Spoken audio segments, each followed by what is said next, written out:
All right, this is Friend of St. Frank from Parallel Dimensions, the Franciscan Sanctuary for Joy. I've just finished up 6 days worth of infusions, which take about 4 to 5 hours each time, and still got a little band-aid from the last one. But anyway, they kind of wear you out and all that. Now, I'm going to talk to you right now about, quote, birthright citizenship. And let's start this with 2 facts. Fact number 1, we have groups of people who were born here, lived here, died here, followed the U.S. laws, and were not considered citizens of the United States. In fact, we have people right now, today, this date, this year, who are born in what's considered the United States, live here, work here, follow U.S. laws, and die here, and they are not citizens of the United States. In 1797, when the Constitution, before the Bill of Rights, when the Constitution was ratified, it states that Indians, American Indians, cannot be U.S. citizens unless they renounce their membership and any affiliation with the tribes they belong to, okay? Indians, American Indians, Cherokee, Choctaw, Chickasaw, Shawnee, Potawatomi, Delaware, I don't care, could not be American citizens unless they renounced their membership in the tribe. The 14th Amendment had 2 purposes. Number one is to assure that former slaves could be U.S. citizens. The second purpose was to reaffirm and assure by using the words subject to the jurisdiction thereof that American Indians, unless they renounced affiliation with their tribe, could not be citizens of the United States. Okay, got that? The reason subject to the jurisdiction thereof is in the 14th Amendment was to confirm that American Indians that still cling to membership in their tribe, membership in their Indian nations, could not be U.S. citizens.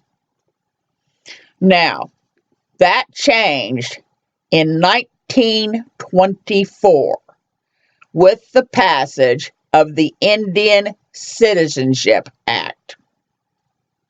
American Indians could be a citizen of a tribe, Indian nation, and a U.S. citizen.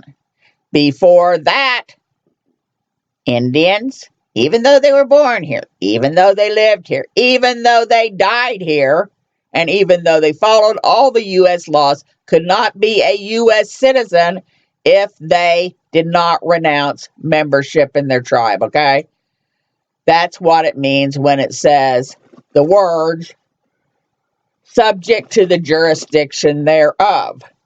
Since the American Indians that were members or citizens of a tribe were subjects to their tribe, they were denied U.S. citizenship, and the 14th Amendment confirmed that American Indians were not U.S. citizens unless they renounced their tribal affiliation and their tribal citizenship, okay?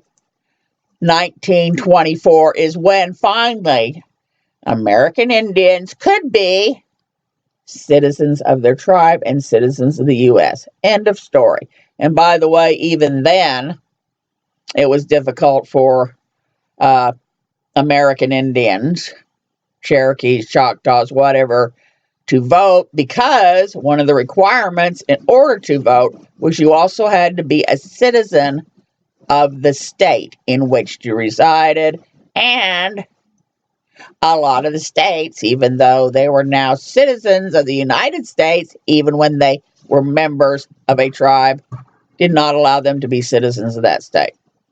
The second group, there's a group right now today that can be born, live, and die in what is considered part of the U.S., and generations they may have been there, and they may be obeying the law. They are not citizens of the U.S. I am talking about U.S. territories that have not been incorporated into the U.S.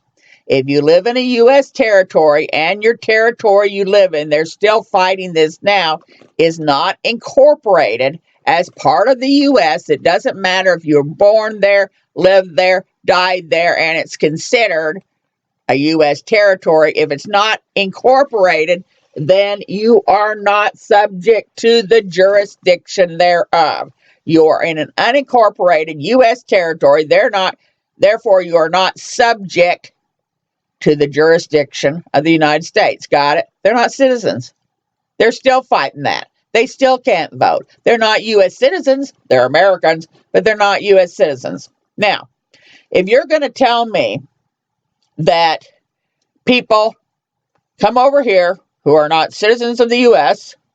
and just happen to have a baby, and that baby is a citizen because they were born on U.S. soil, then why is it that the 14th Amendment was made to discourage Native Americans that were members of tribes and let them know, as long as they were members of tribes, they could not be U.S. citizens? And why is it that people born in U.S. territories today, born, live, die, follow the U.S. laws, U.S. territories today that are not an incorporated part of the United States are not citizens? Seems kind of stupid to say that people who are from foreign countries can come over here and have a baby and that makes them citizens, when that right was denied to the American Indians and reinforced in the 14th Amendment, and it is denied to people living in territories of the U.S. today because they're not incorporated, therefore they're not under U.S. jurisdiction. End of story. And if you like this video and you want to see more content from the channel, Friend of St. Frank's, from the Sanctuary, Franciscan Sanctuary from Joy, then please, in the comment sections below, tell me about a random act of kindness that you've done for a person or an animal. And remember, life is not a burden to be bore. It is a gift to be cherished. Pax et bonum, peace and all good.